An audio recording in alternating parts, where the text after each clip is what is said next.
Hello. Hi guys. Hi everybody, welcome aboard.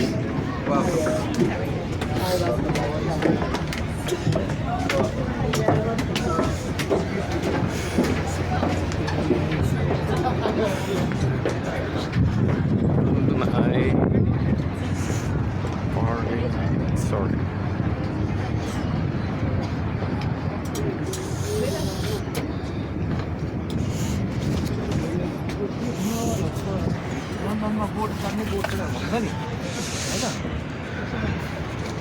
London Eye.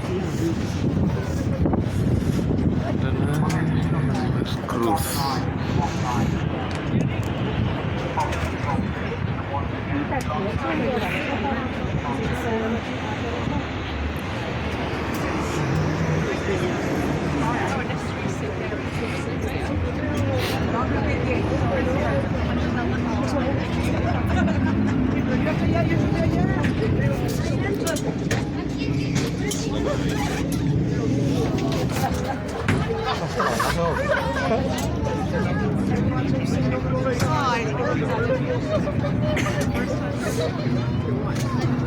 You can move any vacancies, or if you need to use our toilets downstairs, or to transfer downstairs because the heating's on and it's a lot warmer, you're more than feel free to do that. I don't expect you to teleport. Now, my name is Jack. I'm going to be your tour guide for today. I've scanned some of the tickets out on the pier. On the upper deck, turn around, you see me driven by Captain George. You can give a little wave. He's a little shy. It's hilarious. Also joined by Captain Alan, and if you have any questions or need the audio guidebook, you can find my wonderful colleague David, who's going to be downstairs to answer any of your questions. Now, we do have one more rule on this boat. I know, rules. But that's every time we pass under a bridge, you've got to make some noise and wave to the Londoners. It's going to be one of the few times that London's going to be nice to tourists, so we might as well milk it. Now, a bit of a heads up. The cafe downstairs for this tour and for the rest of the day is unfortunately closed. And on the way back from Tower Bridge, it gets very windy and very, very cold. So that is when I advise everyone to go downstairs into warmth if you so wish to.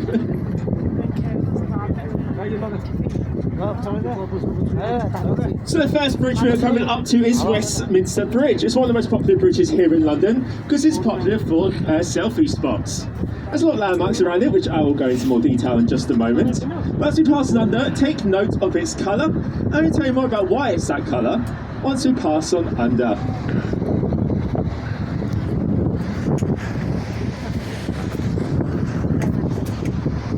Hello, everyone on the bridge! Hello!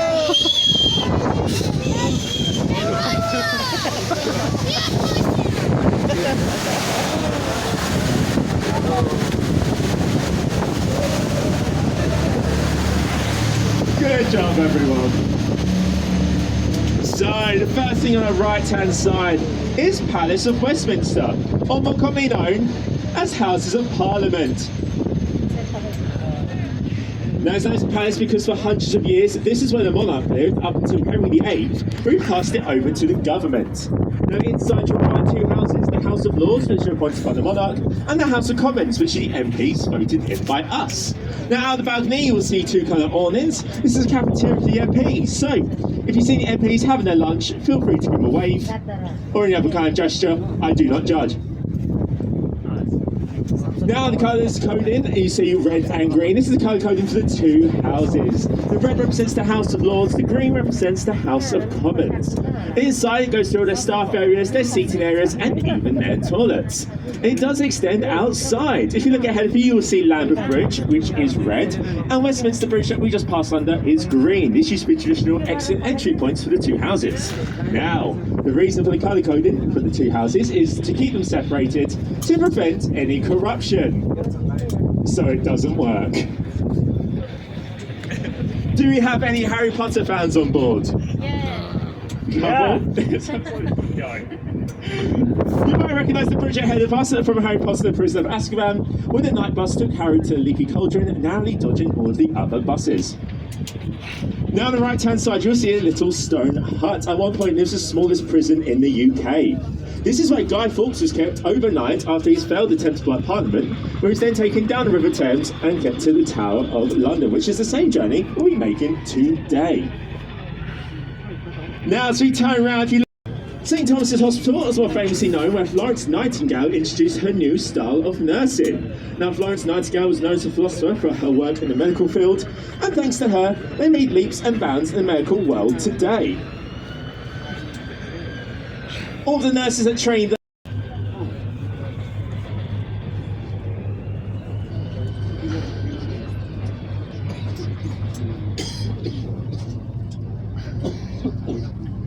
Now, as you turn back around, back onto the left-hand side of Parliament, you'll see three distinct towers.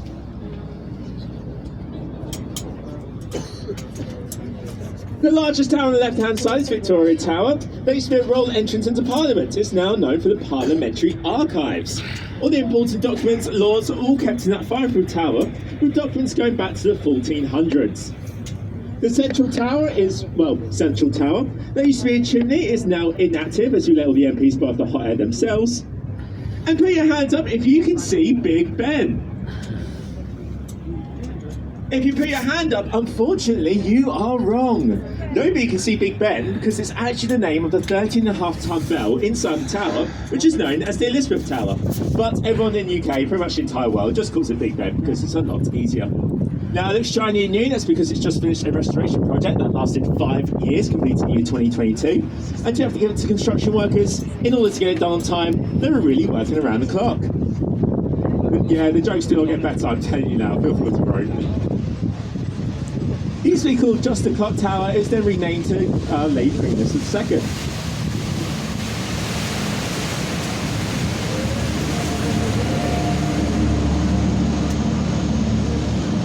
Now for a little bit of shameless promoting. On the right hand side you will see my employer, the London Eye.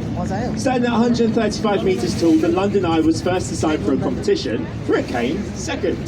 What could beat the London Eye? Well, we're actually going to find out later on in the tour. Even though it came second, British Airways decided that they liked it so much that they fully funded the project at £75 million. They made its money back within 2 years. Now I won't tell you how much money it makes nowadays. We've all bought tickets for this cruise, you've seen the prices. Now there are 32 pods on the London Eye, one for each borough in London. However, if you find yourself in pod number 33, you'll realise I've not lied to you. We are just very superstitious folks here in London, and we decided not to include a pod number 13 while you're high above the River Thames. Now a lot of people will tell you that it's one of the largest Ferris wheels in the world, and those people would be wrong. Because the pod's on the outside rather than in, this makes the London Eye an observational wheel, and those people liars. So if anyone tells you otherwise, please do correct them. We do not like the F-word on this train station. Now this is the only point in London where we have a train railway station above us, and the underground running parallel underneath, so we are entering a train sandwich. I guess you could call it a subway. Along the bridge! Now on the right hand side you'll see our South Bank Centre and the Royal Festival Hall. The Royal Festival Hall is the only surviving building from the Festival of Britain, which was held after World War II when Brits were described as being quite depressed. Inside it is now home to the Royal Philharmonic Orchestra, and attached to it we have the Queen Elizabeth Hall, the Purcell Room, the Hayward Gallery, and underneath all of that is the Undercroft, which is the very first skate park in the UK. But now we're coming up to my favourite bridge in London. We're coming up to Waterloo Bridge. It's also been nicknamed the Ladies' Bridge. That's because when all the brave men were off fighting in World War II, the women were tasked to complete this bridge, which was not an easy feat as it kept being damaged in the Blitz. I would like to point out though, in all the bridges here in London, this was the only bridge completed on time and under budget. Are we surprised? No, we're not. It's also the longest bridge in London and it's made out of self-cleaning stone. So well done women, you did a fantastic job with this one.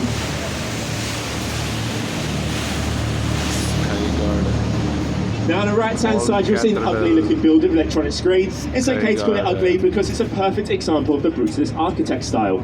That is our National Theatre. Inside are 3 stages, the largest being Olivier stage, which is named after its very first artistic director, Laurence Olivier. Now if you're a theatre fan like myself, I highly recommend the National Theatre, as a lot of their shows get transferred over to the West End. So if you'd like to see a West End quality show, but not pay West End prices, do give the National Theatre a visit. Also coming up on the right hand side, you'll see that River Thames has its own little beach. That's right, little Stanley Inlet over there is Ernie's Beach. Ernie was a man who spent 50 years working for charity, also Coin Street Charity, which establishes affordable housing for those in London. Because of his hard work, they dedicated this little inlet to him, and nice sunny days, Londoners will flock to that beach to build sandcastles and have a little drink. Now if you do take any photos of it, please be careful. I hope they come out a little bit grainy.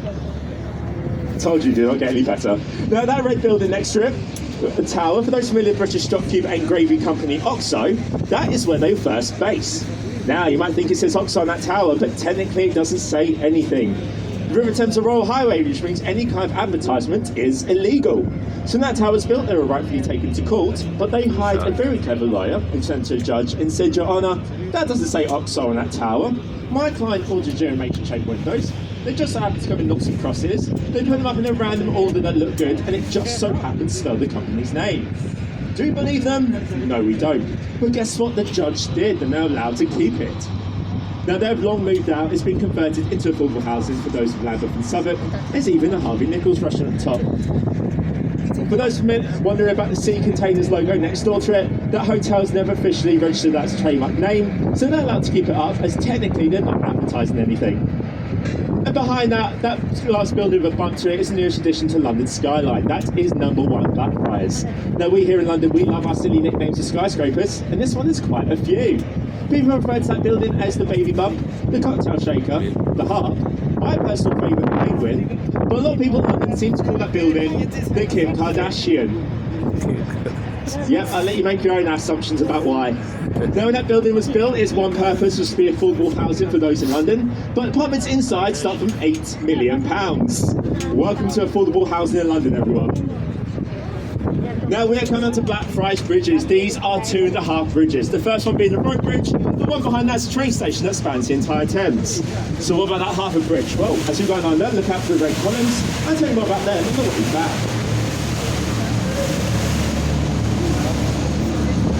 Now, on top of the train station are all solar panels, so on a nice sunny day, that train station is powered by solar power.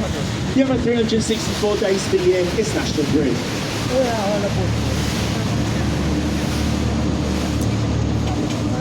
Now on the left-hand side, you're going to see St. Paul's Cathedral. St. Paul's Cathedral is the second largest stone cathedral in the world, the largest being St. Peter's in Vatican City. It's also the 5th version we have seen in London, as the last one was destroyed in the Great Fire of London in 1666. That time, that was the tallest building in the world. The one we see today was completed in 1711 by Sir Christopher Wren, who's a very religious man, and built it at 365 feet tall, so it's 1 foot for every day of the year you'd be worshipping. Now there are no tall buildings around St. Paul, That's because of an ancient law that says the dome has to be spotted from 8 viewpoints around the city.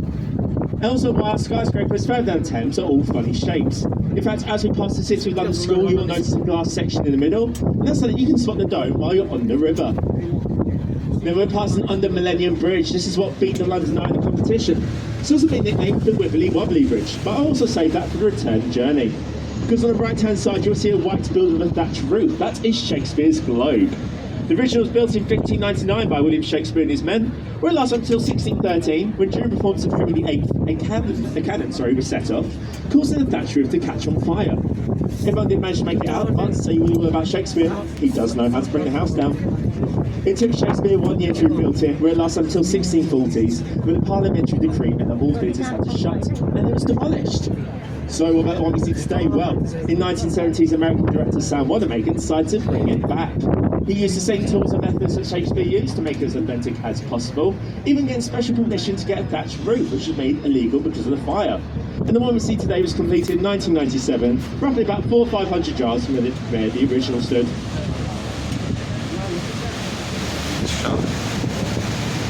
Now on the right hand side, you're going to see what us Brits do best. Go to the pub for a drink. Over there's the Anchor Tavern, one of the oldest taverns here in London, over 400 years old. This is where William Shakespeare, novelist Charles Dickens, and Samuel Johnson, who wrote the first English dictionary, have all sat there drinking. Now we're passing under Cannon Street Bridge. It's a bridge, there's not a lot to say about this, unfortunately.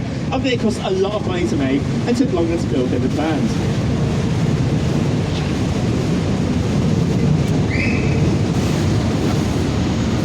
Now coming up on the left hand side, behind the smallest of the buildings, you're going to see Monument, that pillar with the golden top.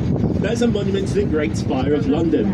It's said that if you lay Monument down, it points to where the fire started within Lane. It was also used as a viewing platform for the people of London to go up there and see their city be rebuilt. You can still go up there today for a small fee. Now, just stick true to its purpose, because once you've climbed the 311 steps, you can really feel those calories burn. There is no lift, but you do get a nice little certificate once you go up there. And on the right hand side behind these trees is Southwark Cathedral, one of the oldest Gothic cathedrals here in London. It's beautiful to walk around in any kind of weather. Keep an eye out because William Shakespeare's brother Edmund Shakespeare is buried there. And John Harvard of the Harvard University was christened there many years ago. Tower of London.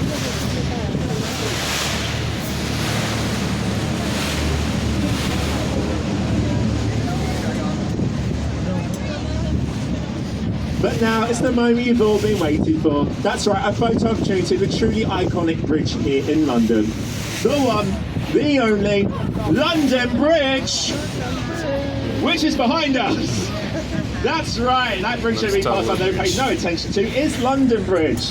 The bridge you see ahead of you at the towers is Tower Bridge. But if you got it wrong, don't worry, a lot of people do. In fact, singer Fergie, remember her? She has a whole song dedicated to London Bridge, and she spent the entire music video twerking away on Tower Bridge.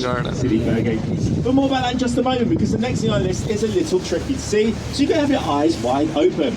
But let me know on the right-hand side if you can see the 11,500 ton warship. Careful, here's in camouflage. That is the It's our time in World War II, the Korean War, even fired the first shots of their D-Day landings. The front cannons have a range of 12 miles and currently pointed to a service station on the M1. Why? We're not entirely sure. Now, it's been found a few years as a peacekeeping ship, and once it was done, the government wants to send it off for scraps. However, the Imperial War Museum stepped in and bought it for a grand total of £1, which I'm sure included shipping. So this is where it now stays. You can walk across it, and for the kids, they can even stay overnight on it. We're now ahead of us a clear view on Tower Bridge. There's a faster bridge, meaning the centre does raise up. Back in the day, it used to raise about 6,000 times a year. However, nowadays it's a bit more rare.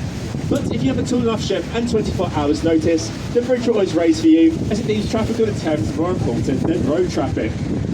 There is one day of the year the bridge will not raise though. There's one thing they might know what it is. I'll give you a clue, it's not Christmas and it's not New Year's. I'll reveal the answer whilst we pass on under.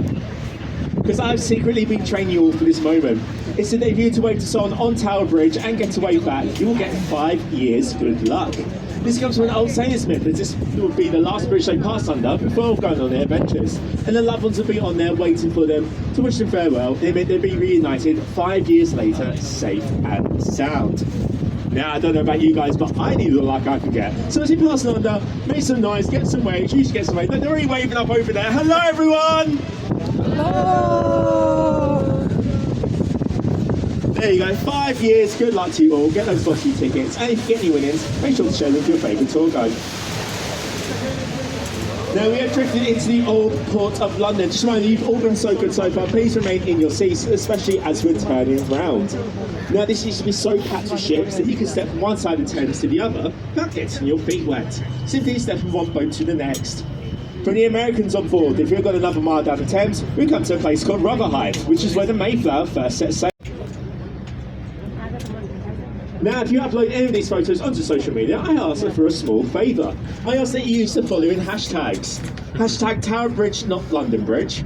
Hashtag Get It Right Fergie. Hashtag Jack is the best tour guide ever. I was training, I promise.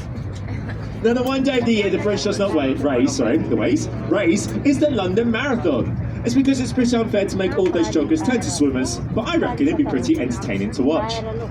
Now, the two towers are purely cosmetic. They're all Cornish stone floated down from Cornwall down the River Thames and made to match the glass sections in the middle. You can go up there for about £11.50. If you do go up there, a bit of advice, be cautious about what you're wearing.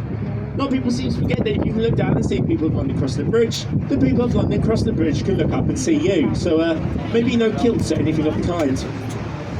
Now, originally the bridge was painted brown to commemorate Queen Victoria's favourite food, her love of chocolate, which I do not blame her for.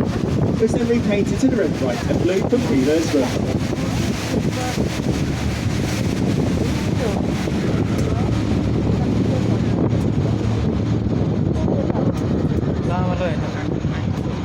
But now on the right hand side you're going to see the grisly and gruesome Tower of London. Construction started in 1066 by William the Conqueror. It was then completed by his son, William II, in the year 1100. As you pass on by, look for the words "Entry to the Traitor's Gate" written on stone. This is one of the first one-way systems. If you're going down this way, you are not coming back out. This is where Guy Fawkes was taken and Henry VIII's wife Anne Boleyn to have their heads gently removed from their bodies. That's right, the Tower of London is known for its executions and beheadings, but this was only saved for royalty. The rest of us, we didn't have this option, no. Instead, we got taken around the corner to Tower Hill, put in front of a large group, and one way, we're seen as tying up some loose ends. Now, Tower of London's had a lot of uses over the years. At one point, it was even a zoo. That's right, in the 1800s, the King of Norway gifted us a polar bear, and they lived in Tower of London and was able to freely stroll around the Thames whenever it pleased. Now, if you visit Tower of London, I do not recommend paying for a tour. Instead, go and look for the beefeaters that wander the grounds. They're experts on everything about Tower of London as they live there themselves. If you're nice enough, they've got some free time, they might even give you a free tour. Just be sure to thank them at the end and give them a tip. Because coincidentally, it's nice to give you 10 years good luck if you tip any London tour guide. Now, Tower of London is home to the Royal Crown Jewels, which are estimated to be worth over £3 billion. And for this very reason, no company will come near them to insure them. So they're kept under 24/7 armed guard protection.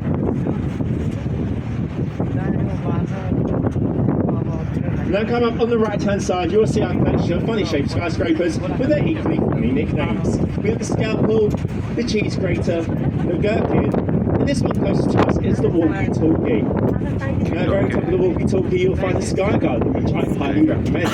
It's free to go up to, but you need to book tickets in advance as they sell out pretty quickly. Now at the top you're surrounded by greenery, there's a cafe, there's a cocktail bar, and there's a lovely view out of London.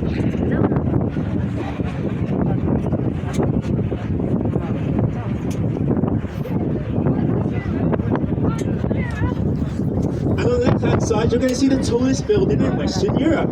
This is Lorenzo Piano's The Glass Shard. It's as tall as aviation laws will allow it. Any taller, it'd actually interfere with air traffic. As it stands over 1,000 feet tall. Inside you will find apartments, a famous 5-star Shangri-La hotel, restaurants, bars, cafes, and tube station. All at very time for people looking for a new job. There's also a restaurant over my dating apps because the apartments inside start from £49 million. Maybe you're thinking, well, that's affordable. Hello, my name is Jack, and I'm looking for new friends. For that price, you're not allowed pets, you do not have a garden, and you're not allowed to open your window in order to keep the shape. It's also rumoured that will.i.am from Black Eyed Peas could be your neighbour, as apparently he owns the penthouse at the very top. Now ahead of us we have London Bridge. That's right, everyone, this is London Bridge. If you don't believe me, as you pass London, look either side, you'll see its name is literally engraved into the stonework. Now there's been a bridge here for over 2,000 years. The problem is, a lot of people kind of thought he was flying Tower Bridge and ended up being stuck with London Bridge. But he's not going to admit that, is he? Especially as he spent £2.3 million on it. It's all worth it because the London Bridge in Arizona is the second largest tourist attraction right after Grand Canyon.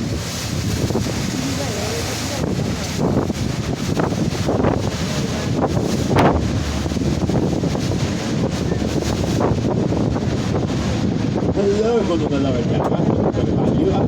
So that bit of lesson, everyone. Crime does. Right, as earlier, there's not a lot to say about this one, other than it costs a lot of money to make and went way over its time. Rail station. But on the right-hand side of all the windows, you'll see there is actually a sauna attached to the bridge, to the station. We do like to wave to the people inside. There's anyone in there. Sometimes we get a wave back. Other people are a little bit shocked to know that we can look in and see them. And yes, we have seen some very odd things in that sauna. Now, as we pass on the Cannon Street Bridge, if you feel anything drift onto you, please don't be alarmed. The train's toilets need to be emptied somewhere.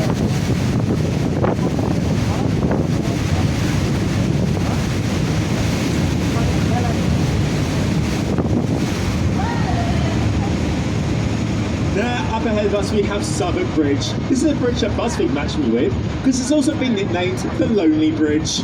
That's because there's the least amount of footfall than any other bridge in London. So if you see anyone on it today, please feel bad for them, they are lost. It's also a gaslit bridge, and by that I don't mean I'm convinced that it's not a bridge. What I mean is, look for the lamps at the top, lanterns at the top, and you'll see it's the only bridge in London to still be lit by gas every single night.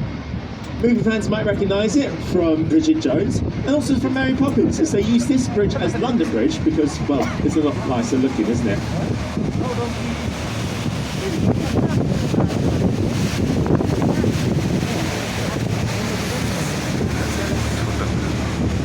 Now, the next bridge ahead of us is Millennium Bridge, the Wibbly Wobbly Bridge. That's because when it opened up, it was only open for 2